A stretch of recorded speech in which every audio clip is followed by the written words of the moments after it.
नेपालको एक सुन्दर ठाउँ।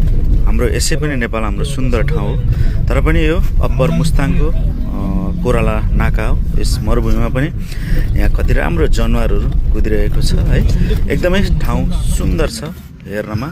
र यस याक रहेछ यहाँ, अनि यो याकमा चाहिँ पर्यटकहरूलाई फोटो खिच्नको लागि चाहिँ यो यहाँ राखिएको रहेछ।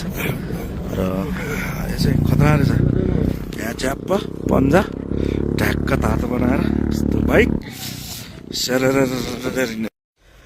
र हामी यो अप्पर मुस्ताङको यो कोराला नाकाको बर्डरको छेउमा रहेको यो टेनहरूमा चाहिँ पसलहरू अनि होटलहरू र व्यापार गर्ने ठाउँ रहेछ। अनि बाहिर चाहिँ एकदमै चिसो हावाको कारणले बाहिर बोल्न पनि अलि धेरै गाह्रो हुँदो रहेछ। हामी यो टेन्टभित्र हामी तातो तातो कफीको लागि जाँदैछौँ।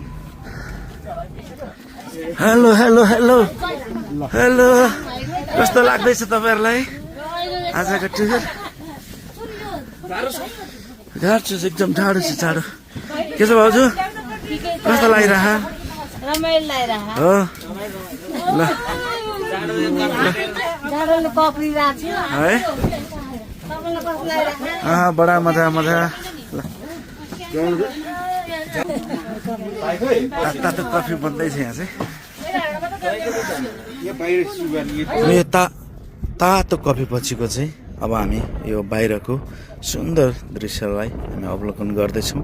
तपाईँहरूले पनि यस ठाउँलाई एकचोटि अवलोकन गर्न सक्नुहुनेछ। धन्यवाद।